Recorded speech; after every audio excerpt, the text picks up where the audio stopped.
can unmute. I'm going to view my home. So, hey everybody.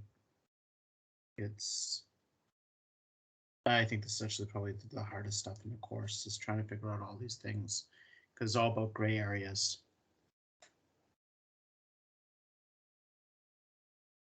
Madison, for the top hat question. So Madison asked, for top hat questions, we have unlimited tries to answer each question. How many points are deducted for each attempt that is incorrect? 0.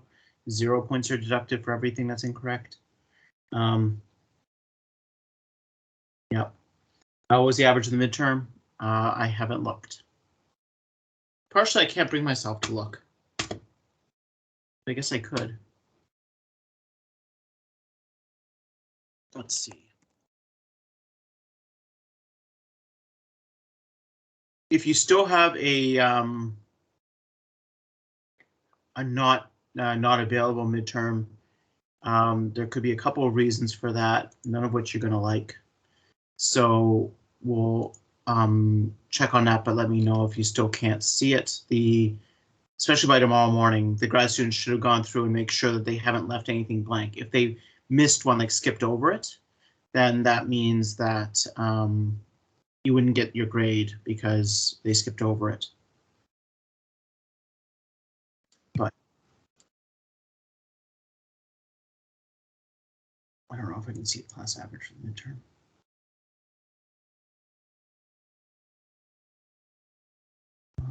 Quick column information.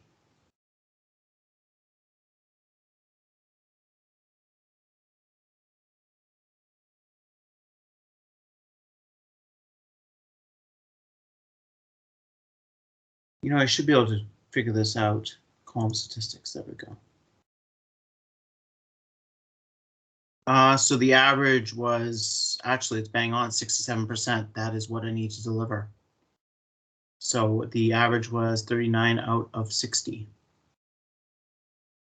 The median was 41. So that's good. I think the average, that means, is brought down by a few people who did particularly poorly.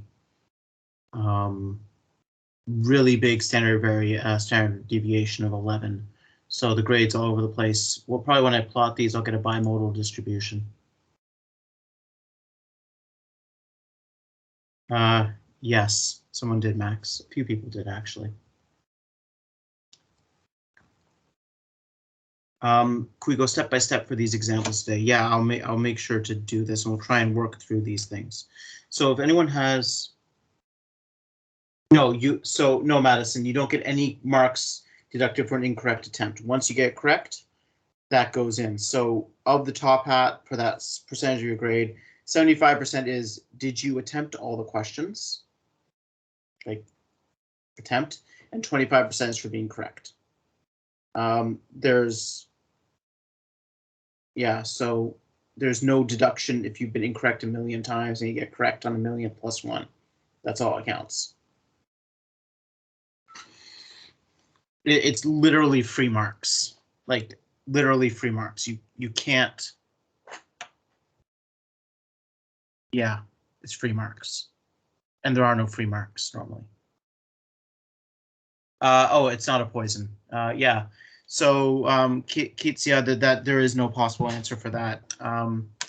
There was an answer posted in a couple of forums which broke the rules on cheating. So anyone who answered that with the answer that was posted in the forums is cheated on the midterm and will be brought up to the academic integrity office.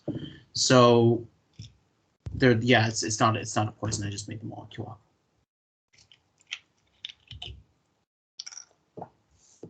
So yeah, it's out of 4. I'm sorry, it was evil and mean and cruel. But I don't feel all that guilty. Yeah, so that's why I said don't do it unless you're absolutely done, right? Emily, it's not up there. I'm sorry for wasting your time.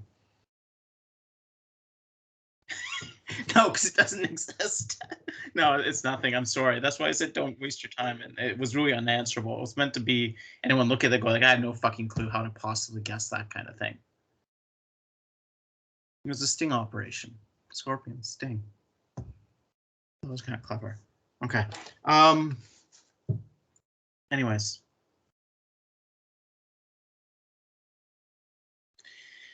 Let's take a look at an example. I didn't try too hard. But you know what's really irritating, and those of you who do the exams, honestly, I nothing's worse than knowing that somebody else is posting these things to Chegg. I might actually do. I'll maybe talk to the class about this. But there's a way we can avoid this altogether, because if we break the exam up into 3 components, and so you kind of do part 1, part 2, part 3, there's actually not enough time for anything to happen, because you only have access to a certain amount over a certain period. You know what? None of these marks. We'll see where it is at the end. I need to deliver a certain average. Like basically, if my average is too high, they tell me to round down. They tell me to curve down. If my average is too low, they tell me to curve up. So, like this comes down to basically, you're lucky people. You're in competition against one another. But anyone who's then cheating in that competition is, screwing the rest of you, and I'm perfectly happy screwing with them. Oh well. Let's take a look at an example here.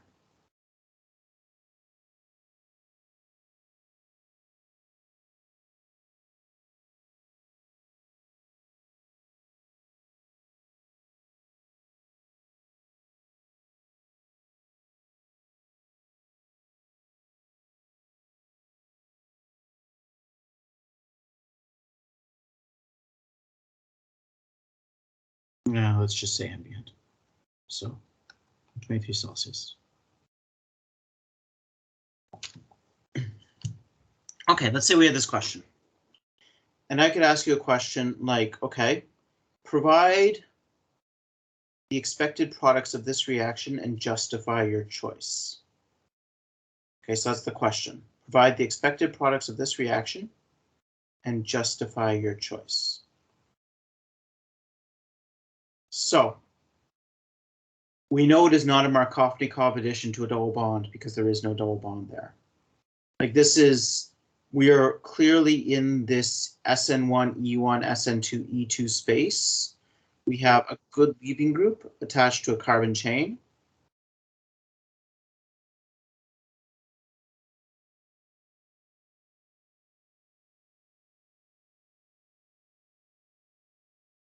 Yeah, Alyssa, absolutely. So what I'm doing is, so Alyssa just asked about the concern about the final exam.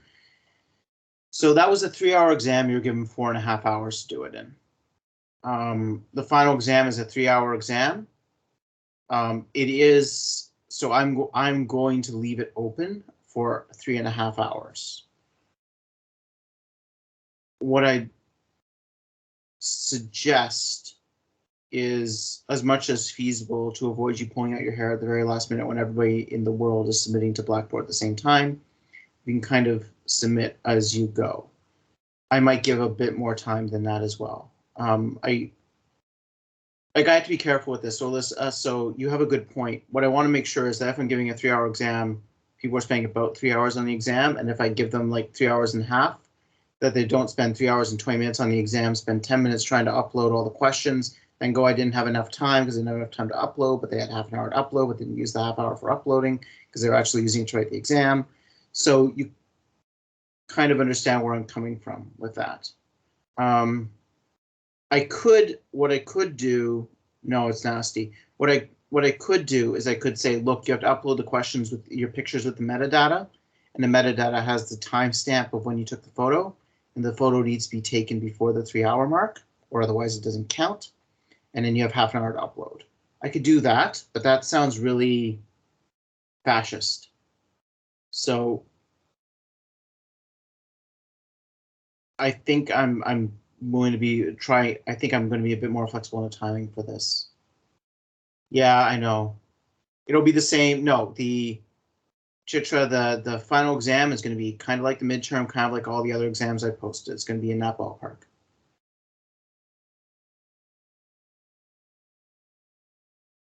Yeah, I'm probably just going to give you guys more time. That's my solution to this.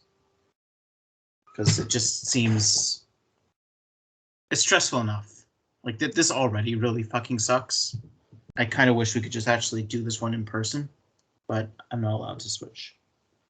Yeah, it'll focus more on a newer material, but as you see, like we're constantly considering the stuff from earlier in the class when we're answering this stuff, so it kind of covers it all. Anyways, let's talk about this one. Like I've got 36 hours of contact time. We could talk about what's on the exam, or we could actually do some examples. I'm fine either way, because I'm not going to tell you what's on the exam anyways, because I don't know what's on the exam because I haven't written the exam. Except there will be one question like the one I said there was going to be a question on in the last course lecture. Okay. What I would recommend you do when you're brought up with something like this is maybe make yourself a little chart. It's not a bad idea anyways, and sort of think about, can we rule them out, or can we give some evidence for one or the other of these cases?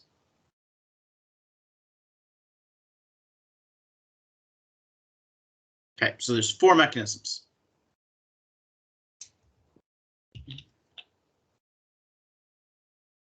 And then if you want in brackets, just so you're covering all your bases, you can write that you have a Hoffman and a Zaitsev elimination.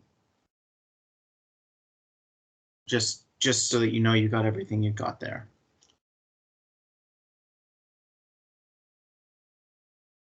Okay. Is there anything we can rule out immediately based on the conditions?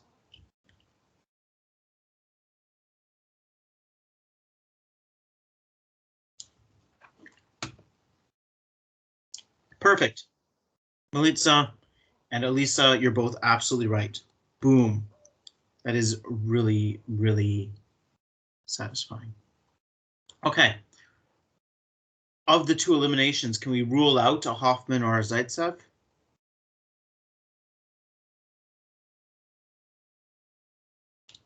Based on the conditions that are present.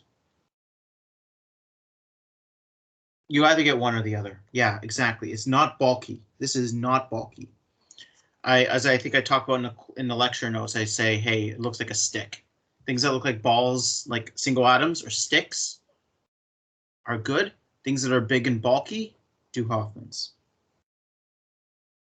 No extreme or super balls. Great job. Great. You get this. Okay. So now we have the SN2, E2, and if there's an E2, it's a Zaitsev. Okay. So I'm going to give away the answer to this question. And the answer to this question is it can either be an SN2 or an E2. This is an absolute borderline case. I'd accept both. I'd probably actually accept both. I'd prefer to have both. So if you're doing that, what you kind of can do is make an argument for one or the other, and you can answer them. If you have a good argument, you can get the full grade. If you sort of show the case argument that you're making, and you come up with the wrong, like you guess one or the other, but you touch on all the points, you get the full grade. If you draw both and make no comment, you'd get the full grade. If you draw one and make no comment, you don't get the full grade because you didn't explain why your analysis worked the way it did. But drawing both and getting the full grade would only work if that's the right answer. So if we're thinking about this, what favors in the SN2 is small nucleophile,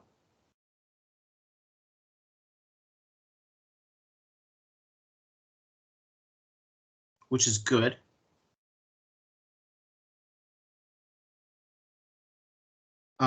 Mostly unhindered leaving group.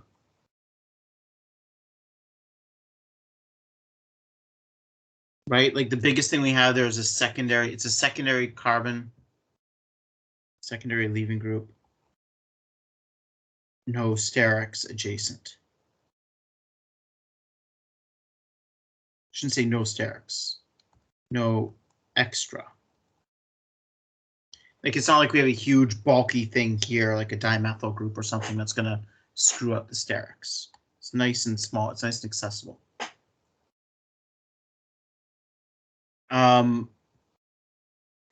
The other things don't differentiate. You know, you'll see arguments, and sometimes in textbooks they'll say, oh, you know, temperature is a really good way to get substitutions over eliminations. No, not really. No, that's just not true.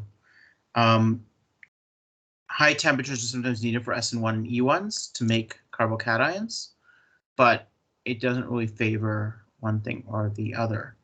There's a reason temperature can favor SN1s, and we'll come to that maybe in a little bit, but really iffy, and I don't love it because I just don't love the heuristic. So I'm not going to play around with temperature to screw you. The temperature is kind of irrelevant in a lot of these things. Everything else, like, hey, it's a base nucleophile, it's negatively charged and strong, that favors both the SN2 and E2. It doesn't really favor one over the other. The nature of the leaving group, that's a bromine, favors both SN2 and E2. It doesn't really favor one over the other. What favors the E2 is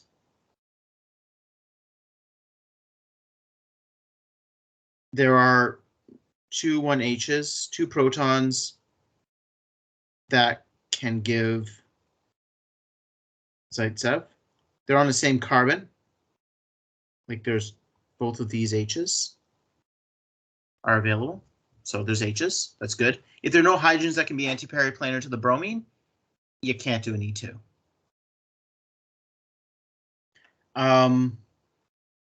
And I think the other thing is it's a secondary leaving group. So the secondary leaving group kind of works both ways. It's right on the fence here. These are tricky things. So if we're looking at these two conditions, you can get both. Then there's just kind of a bias that eliminations are often easier.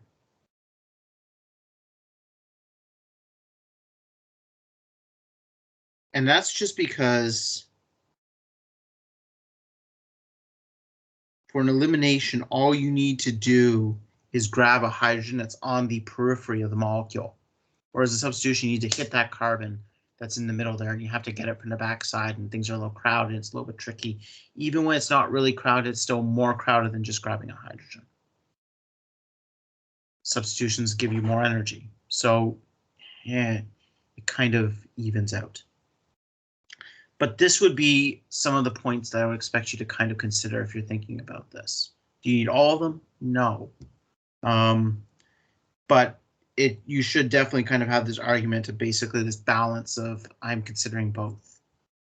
So the answer would be Zaitsev elimination.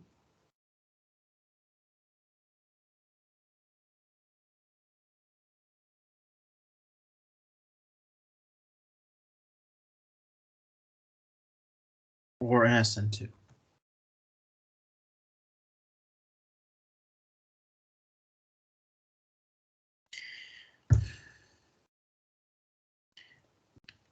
I think so Amanda, you went with, can we just pick the E2 since if you did this analysis and then went mostly E2, I'd accept that. Amanda, that's okay. I don't know which one of these is better under these conditions. Which one is more stable? That's a different question. So Lauren, you're asking a separate question there about which one of these is going to be formed versus which one of these is more stable. The E2 and the SN2 are both kinetically controlled reactions. It means they're irreversible. There's no equilibrium arrow here. Once you make the product, it's it. So whichever one you make easier is the one that's going to dominate. It's not so much about the stability. In terms of stability, total energy in the product, and that's what stability means sometimes, especially when you talk about neutral molecules, the SN2 is definitely is more stable. Double bonds are less stable than single bonds. There are no double bonds in the SN2 product.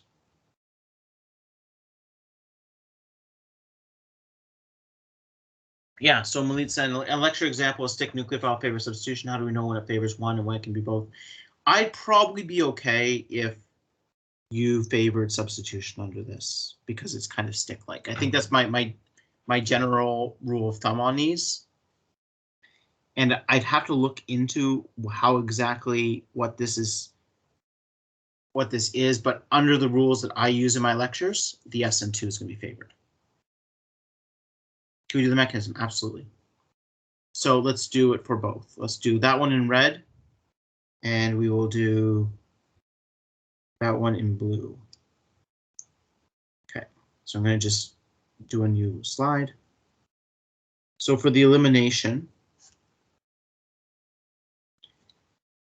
we mostly get trans products for eliminations because cis products have extra steric strain because the two groups are kind of bulking into each other because they're close together. So you not almost. Whenever you're able to do an E2 elimination, you prefer trans if it's possible to do. So we have our base.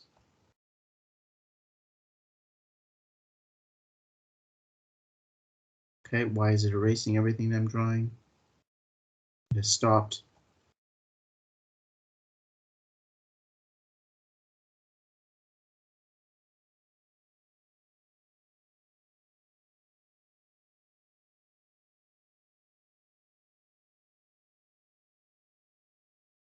And the H and BR are anti-periplanar.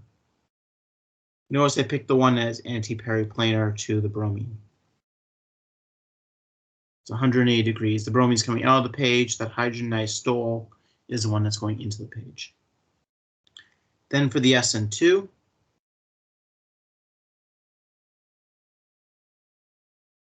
we need that backside attack thing. Which helps with the analogy that we were discussing last class. It all kind of fits together. And we've got our SN2 product. So again, we need inversion of configuration. Madeline, can I repeat what I said about eliminations, please? Was this thing about the trans versus cis?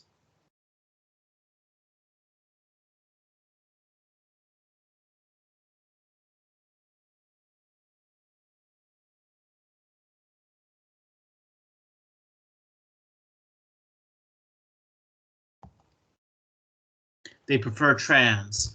And I'm going to say trans here instead of E versus Z because E versus Z is about priority. And I don't care about priority. I care about size, brute size. Biggest steric groups.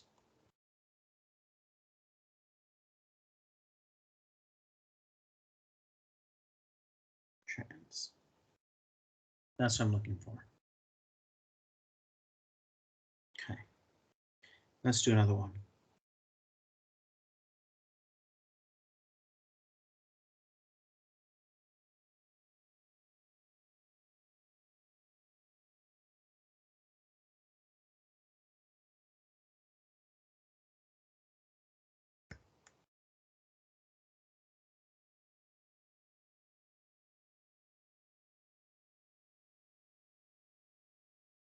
Okay. So let's say we have an example like this, and I'll draw that methyl group going into the plane.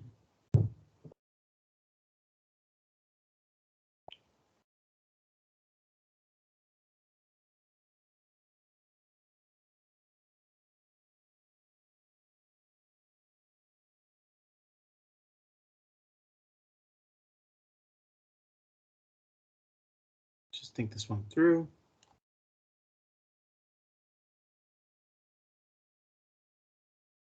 What do we think? First of all, I think, is there anything we can rule out? Any mechanisms we can rule out? It's too bulky for an SN2. Absolutely. And I like that you did that, Emily. The SN2 can be ruled out because we have a tertiary leaving group. An SN2 is not possible, but an E2 is possible.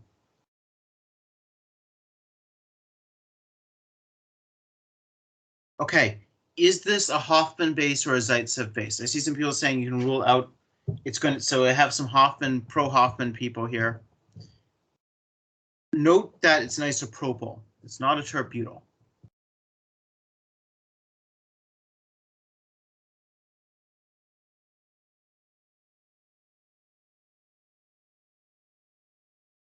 It's a Zaitsev, right? So Madison has changed her vote, which is completely fair to do. Yeah, it is not one of the Hoffman bases. There are a few that you need to worry about. They're on the slides. And I'm not going to fuck with you and bring in other ones and go, I didn't tell you about this one. It's a Hoffman base. No, that's really evil. If it's not one of the Hoffman bases, it's a Zaitsev base. That's just the way it works.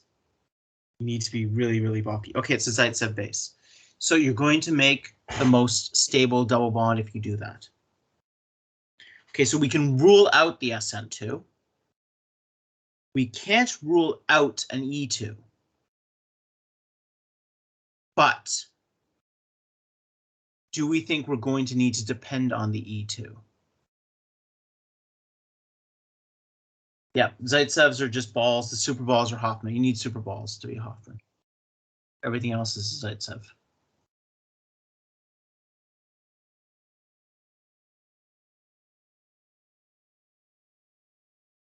No, so Faith, I hope you understood about the E2. Neutral base rules out SN. No, so Melitza, I'm going to say it doesn't rule out an SN2 and E2. It makes them less likely. If an E1 or an SN1 is possible, they will all compete. But if you had a neutral base and a primary leaving group, you would never make that carbocation, so you would do an E2 or an SN2. So the neutral base favors the E1 or the SN1, but it doesn't rule out the E1 and the SN1. Whereas the basic conditions rule out E1 and SN1. It sounds like I'm, making a very, very fine distinction here. It's not that fine. There's some things are impossible, some things are just unlikely. So I would say under this one, I would be looking, think, okay, it's neutral. I'm not, in the back of my mind, I'm thinking E2 is possible. Then I look at my electrophile and go, I can make a stable carbocation. I can drop the E2. So I'm going to cross in a different language, color. Not needed. Or you can say it's not competitive. It's just not going to be as fast. Because there's a tertiary leaving group. So it's not so much that there's any reason, anything holding back the E2. It's just the tertiary leaving group makes the SN1 and E1 go fast. Okay. So now let's say I'm going to redraw EY and SN1 over here.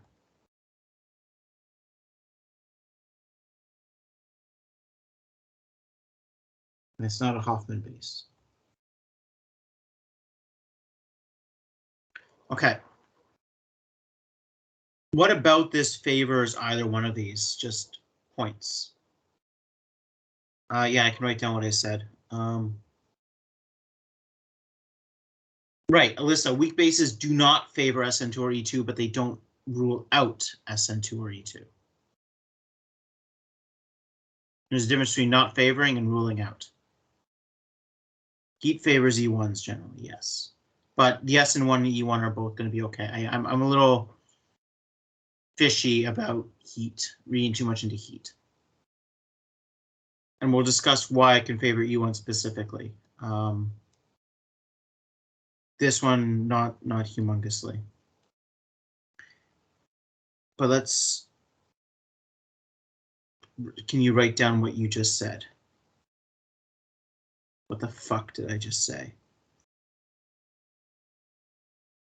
Something about strong bases rule out carbocations.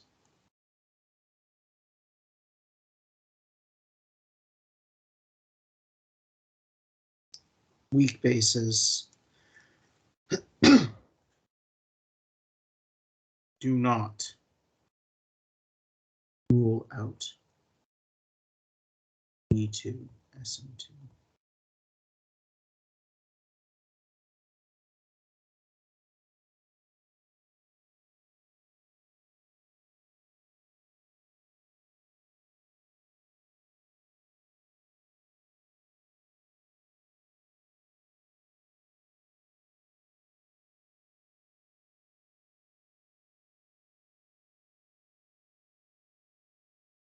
Yeah, I think Melitza, you summed it up really nicely.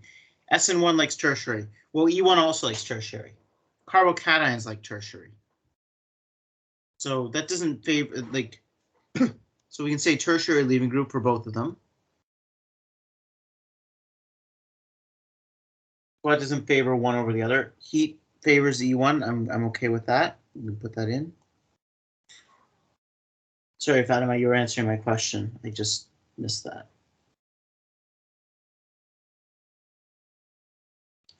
What do we think about sizes, sterics? Is this a bulky nucleophile base or a stick nucleophile base?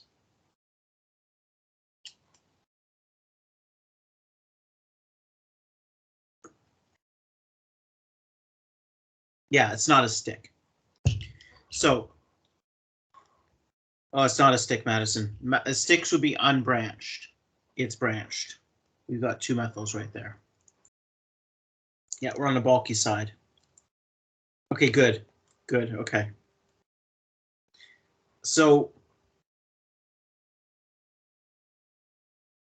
not a stick.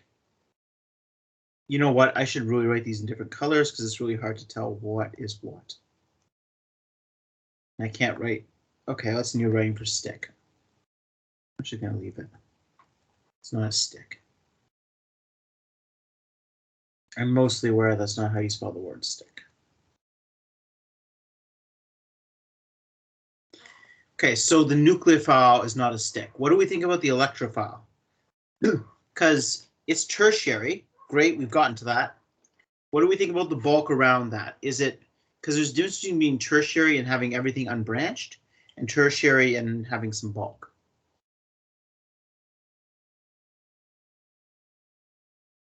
I'll get to that in a second, Melitza. It's not so much in this example. I'll show another example where that's a really strong argument.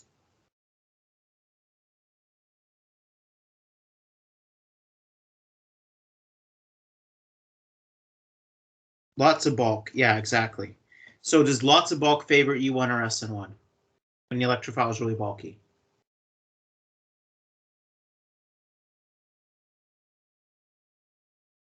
So how does that help us?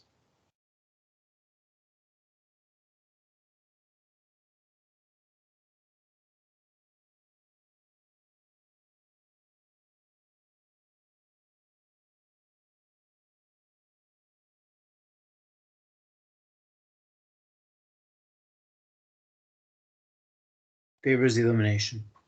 Because again, for bulk, for the nucleophilic attack, you need to go, and all my Star Wars analogies are ancient. They're ancient at my time, so they're ancient for all of us. We're all young. But if you've seen the original Star Wars New Hope, Luke's flying through at the end, through that walled chasm thingy, and all these other X-wings are blowing up left, right, and center.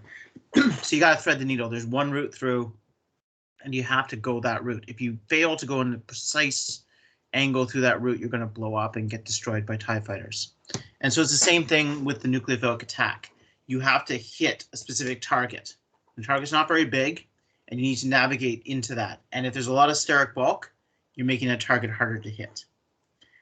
Whereas in elimination, you just grab a proton from the surface. It's easy. They're on the surface. Okay.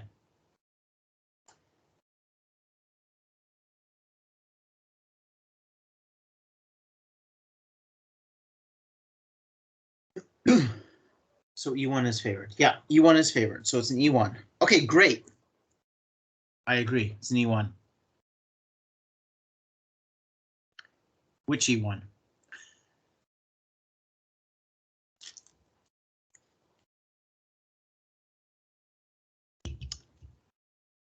I'm going to draw all the hydrogens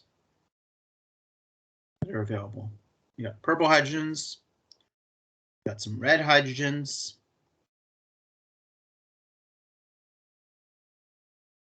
and we got ourselves a green hydrogen. What are we going after, green, red, or purple?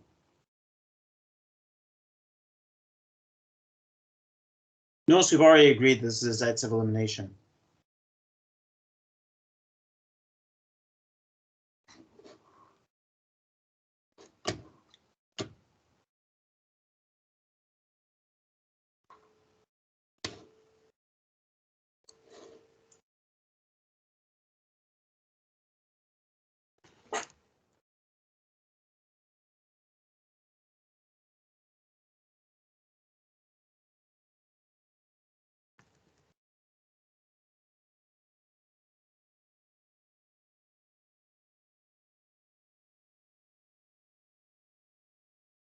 Great.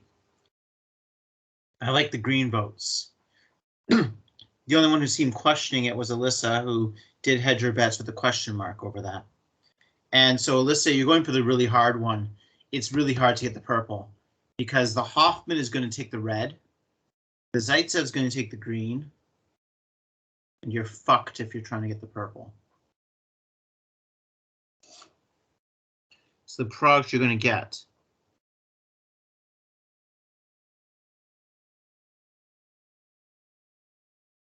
is that.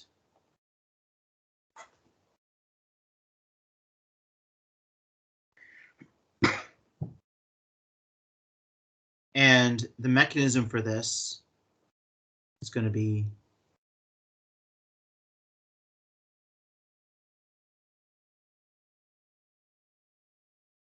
leaving group leaves because it's an SN1, E1.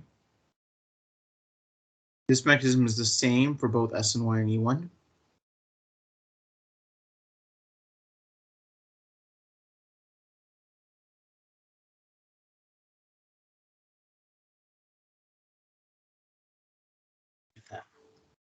So we can't go, okay, so Zaitsev makes the most stable product. The most stable product is the most substitute double bond. That's the definition of a Zaitsev elimination. The Hoffman elimination takes the most available hydrogen because you have a big bulky group. The most available hydrogens are the ones on the least substituted carbon. That will be the red. It's the CH3. It's the least substituted carbon. So a Hoffman can take the red ones. The Zaitsev takes the green ones. There's no third option. There's no way to get the purple ones selectively. You can't do it.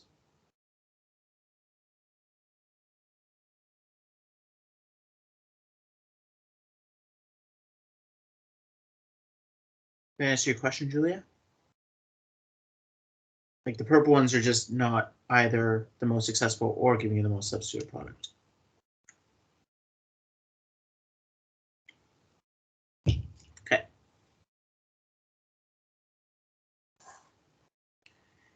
Let's try the next one.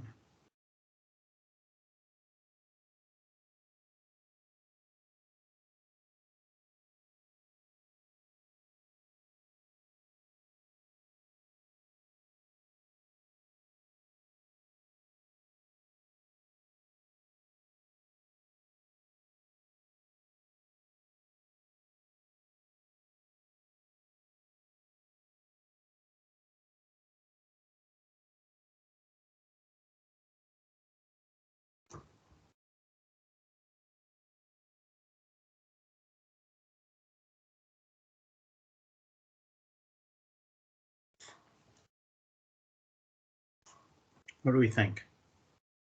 Is there anything we can rule out? It's always good to rule things out.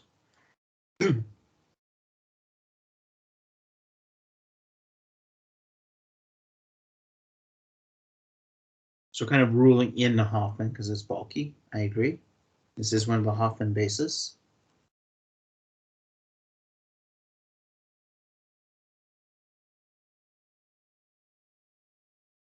What else?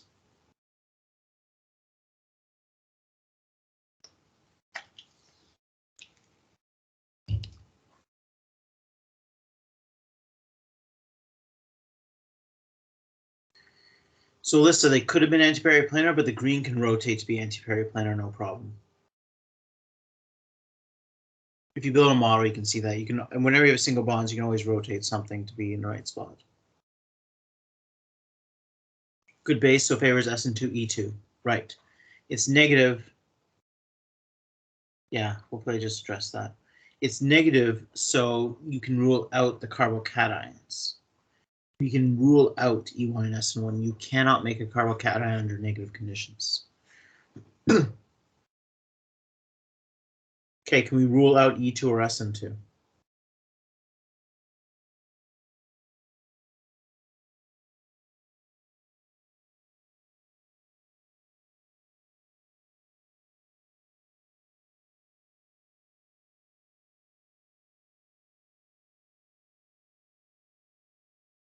Tertiary leaving group. right? So what does that tell us about E2 versus SN2, Olivia? Like normally a tertiary leaving group makes an SN1 possible, but only if you're neutral or acidic.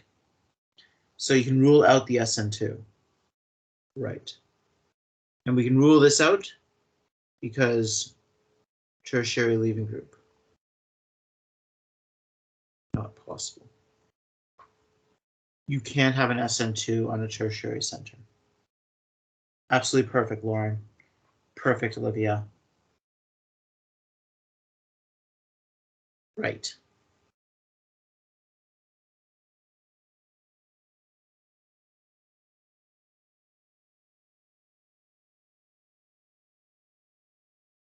Okay, so strongly basic, no cation possible, E1, SN1 ruled out. Tertiary leaving group, SN2 ruled out. Bulky Hoffman base, Zaitsev unfavored, Hoffman favored. The only thing we haven't ruled out is an E2. So we've ruled out everything except a Hoffman E2. Okay. What's our product?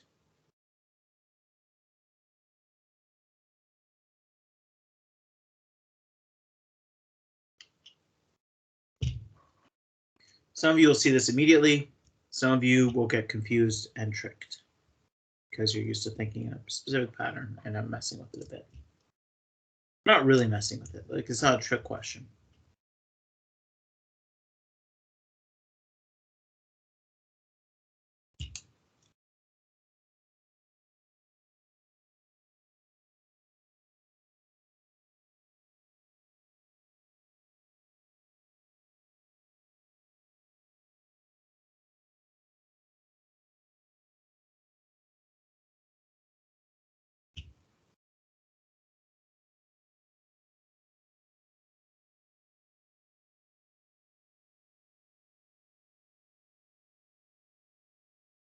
Any ideas on what the product is? Perfect, Madison. Absolutely. It's really easy to forget that there's hydrogens on here. I'm going to see a lot of people doing the analysis and going, okay, do you need anti-periplanar? This is the only anti-periplanar hydrogen, so I'm going to put the double bond there in a ring. And then they've just completely missed the fact that there's a CH3 group here. Because in their mind, they're not thinking of it as a CH3 group. They're thinking it as there is a substituent making this a tertiary center. But I'm looking at the ring, because I'm always looking at the ring. So yeah, absolutely, you make the double bond with that.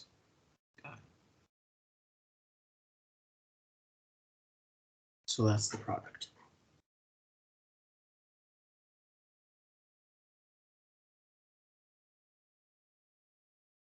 Oh, you got lucky there, Madison. Yeah, no, not that one, because it's like too many carbons away. It needs to be right next to it.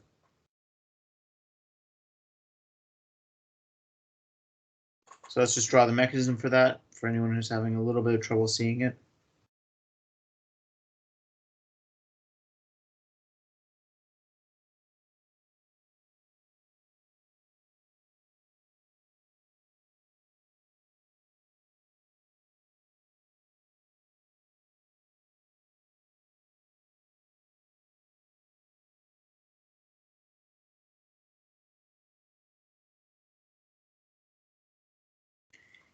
Well, it's easy to make any of those hydrogens anti-periplanar. I don't have my model kit right here, but there are 3 hydrogens on this carbon.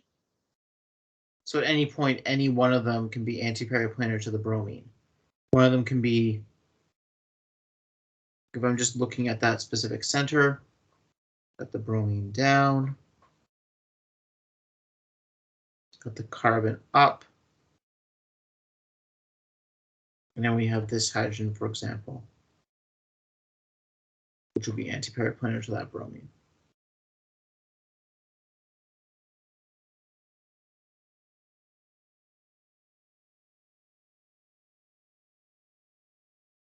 But there are 2 other hydrogens, and the damn thing can rotate. Whenever you have a CH3 group, at any time, they can be anti-periplanar. The only time you get screwed with the anti-periplanarity is when you're in the ring. The carbons of the ring are interacting with the other ones, because then you don't have that free rotation because you're stuck in a ring. Can't see this, please build it with a model kit. It's a really good idea.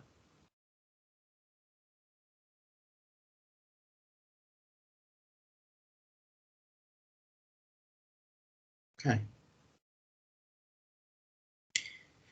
Let's do another example.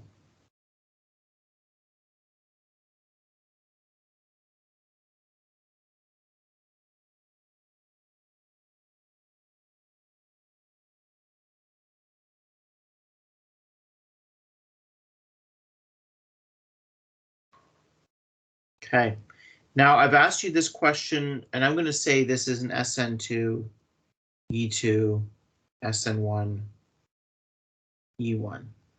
I've drawn this kind of in the past, kind of as if this could be a Markovnikov, something to do with the double bond, and it can't. We're not going to react to the double bond. Why?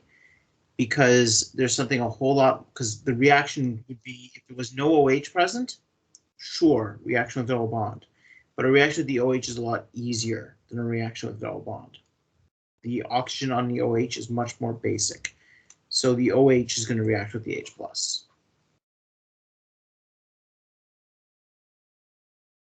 So.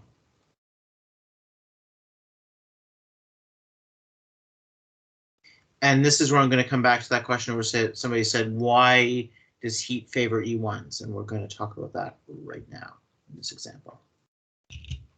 Probably our last example today.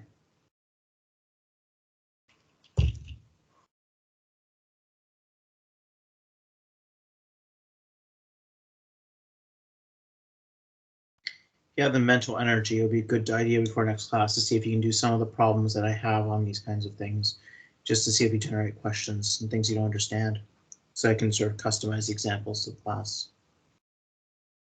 But anyways.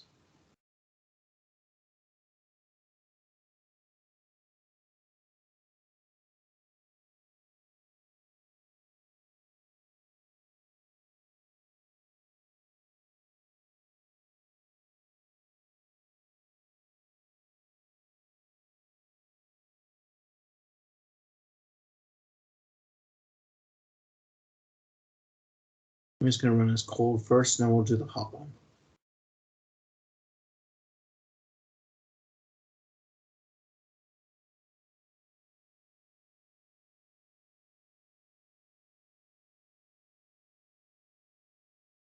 That's secondary, it's not tertiary.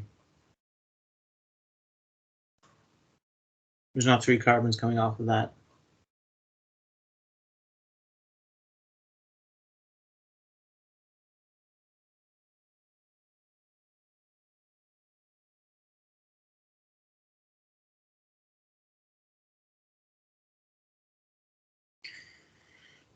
I don't think I have anything to add to the lecture notes, Madison. I think I just repeat that, so I could actually just put the video on play. I just go back over the lecture notes. If it didn't make sense, that I'm not going to, like the video, and so I'd recommend maybe the textbook, maybe Khan Academy or Mastering Organic Chemistry. Yeah, so let's secondary, everything is possible, exactly. Now, is this, let's just think about this. Sometimes it's a good idea. Think mechanistically what's happening here.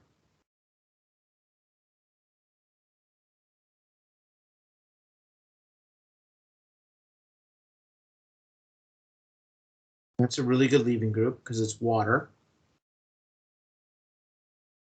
Let's say we form a carbocation.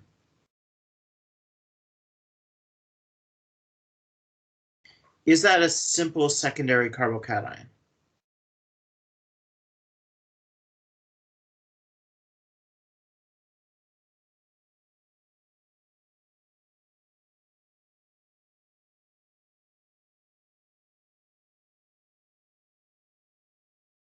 Exactly, Faith. There's resonance.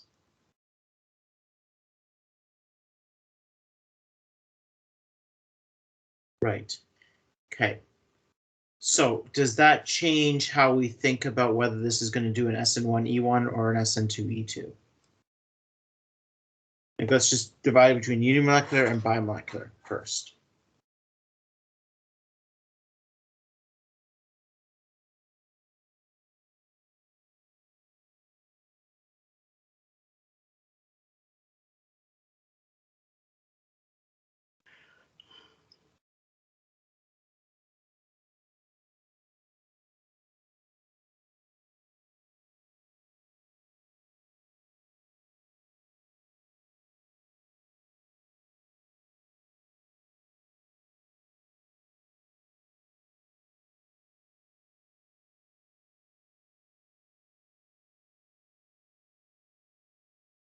Perfect, Samantha. I completely agree with you.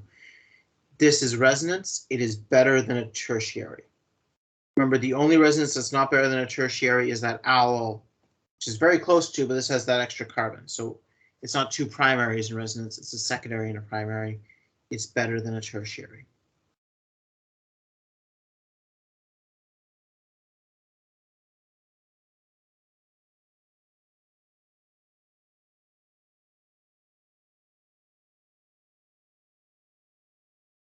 We're strongly acidic.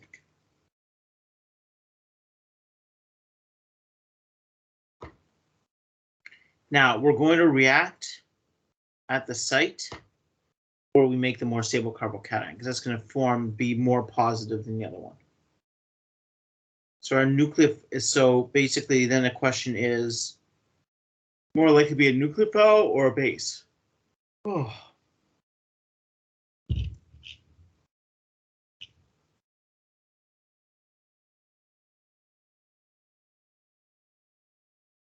Yeah.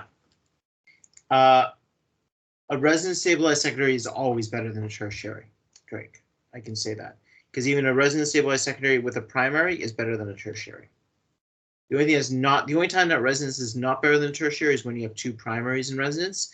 And the only way that's possible, there's only one possible structure where that's true, and that's that.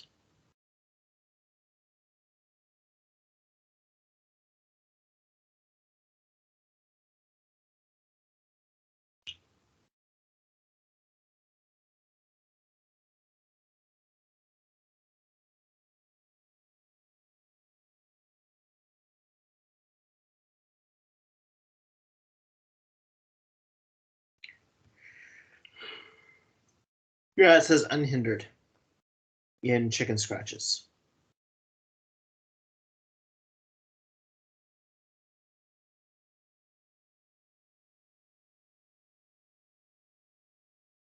So I got a stick and I got an unhindered carbocation.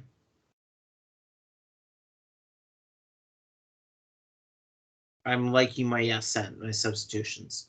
Small and small. Yeah, and think of the cat door thing. Or yesterday, or last class's analogy. Either way.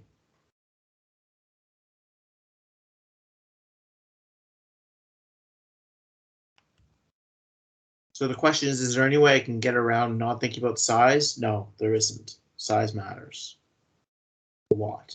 And the size of both nucleophile and electrophile matters. Okay, so what's going to happen, of course, is ethanol is going to come in.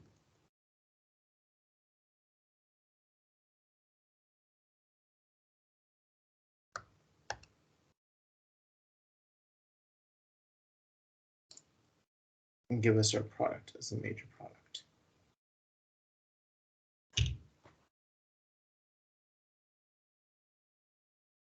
Now, I'm going to leave this as an exercise for next class. Exactly the same question. Excuse me, exactly the same question. Except now it's hot.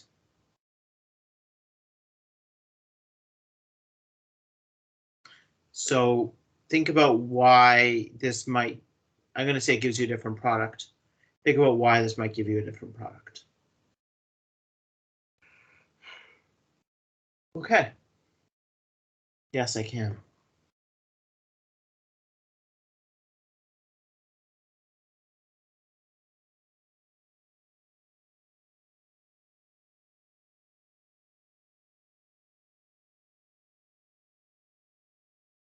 You got what you got. Okay, thanks, Jeanette.